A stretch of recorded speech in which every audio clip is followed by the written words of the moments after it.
Hello and welcome to this video where we're going to be finding the area enclosed by polar curves.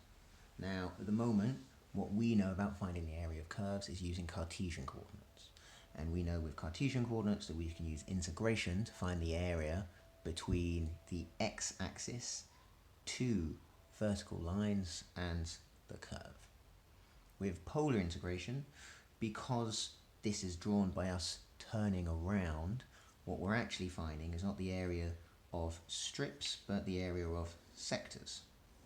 So if I wanted to find the area of this sector, that is defined by the angle that it makes against the initial line.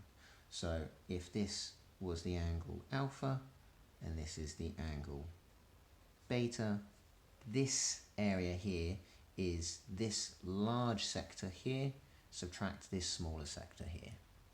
Now with polar coordinates always being done with radians, we know that the area of a sector using radians is a half r squared theta, where theta is just the angle of that sector. And that's where the integration for this comes from. If I'm trying to find this sector, the area of this sector from that curve, that area is equal to a half times by the integration between beta and alpha of r squared with respect to theta. So here, let's try and use this in a couple of different situations. So first of all, find the area enclosed by the cardioid r equals a times by 1 plus cos theta. Now first of all, let's draw a sketch of this so we know what we're looking at.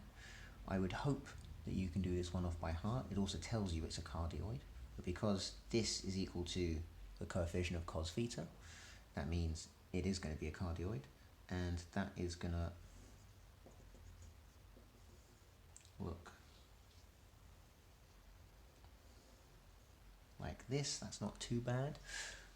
Here, if we're trying to find this entire area, we can either integrate it between the angle 0 and 2 pi to incorporate that full turn, or I'm actually going to do it between 0 and pi and then just double it because they're symmetrical. And you're going to see why I'm going to do that in a second. So if r is a times by 1 plus cos theta, r squared is going to be equal to a squared times by 1 plus cos theta squared. So I am integrating half. Here I said I was going to do that between pi and 0 because that means I can just double it afterwards to get the full area. That's why, because here I'm just cancelling out that half in a quite nice way. And r squared is this, and I'm integrating with respect to theta. So let's neaten this up a bit. These cancel out. A squared is just a constant because it has nothing to do with theta, so I can take that outside the integration. So that is a squared, still between pi and 0, times by 1 plus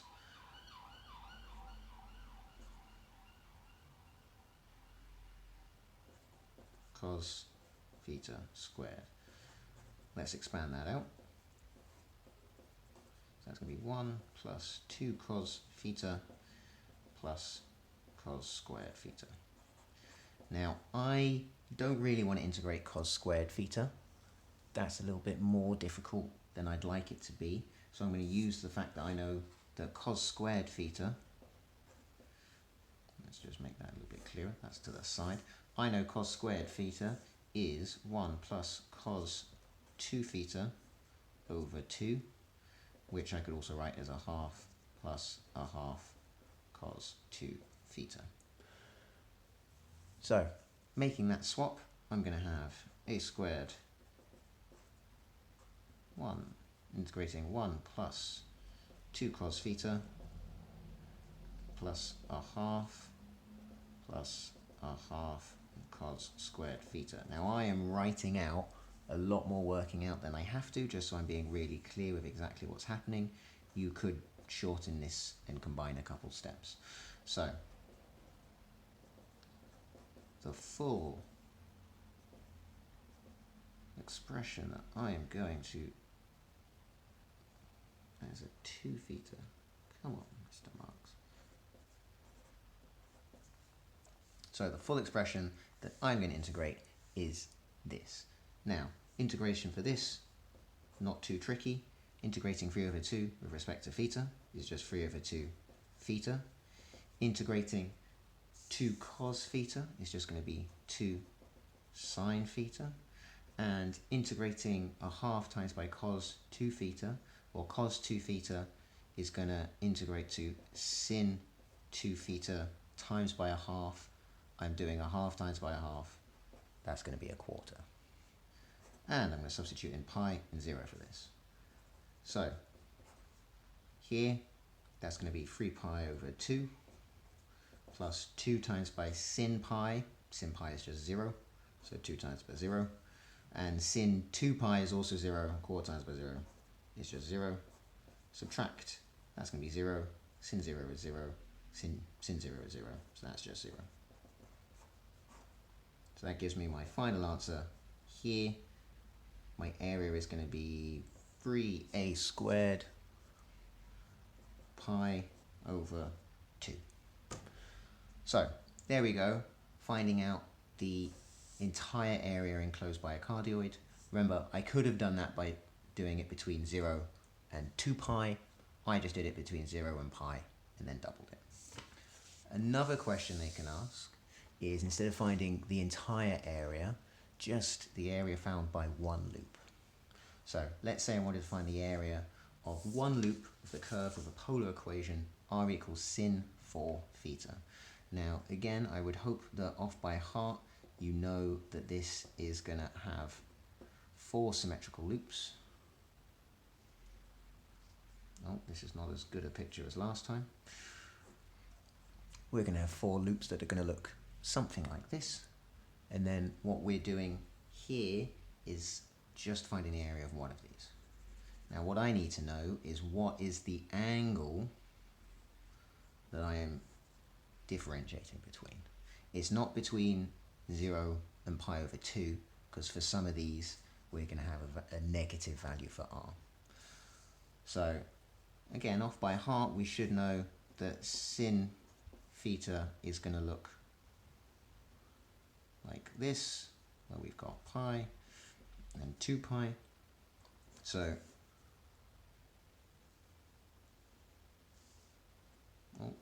another terrible picture.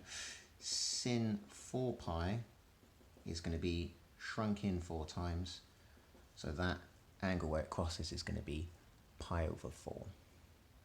So here what I'm doing is integrating between 0 and pi over 4, because that's where my values of r are going to be positive, where it's going to create this loop. So if r is a sine 4 theta, then r squared is going to be a squared sine squared 4 theta. So if I'm integrating this, it's going to be a half. I'm doing it between pi over 4 and 0, and I'm integrating r squared with respect to theta. Now again, I still don't want to integrate this squared. That's just making my life more difficult than it has to be. So let's say here, again, using the identities, that sin squared 4 theta must be equal to 1 minus cos, doubling that, 8 theta over 2. So let's neaten this up. This a squared I can take outside because it's just a constant, so that's a squared over 2. And then sin squared 4 theta is just 1 minus cos 8 theta over 2. I can take this outside again, so that's going to be a squared over 4, 1 minus cos 8 theta. So now I've got it written in a form that I can integrate. So 1 integrated is just going to be theta minus, well, this is going to be an 1/8 times by 6 sin 8 theta. Have I got my sign correct? Yes, negative sign differentiates to get negative cos. So,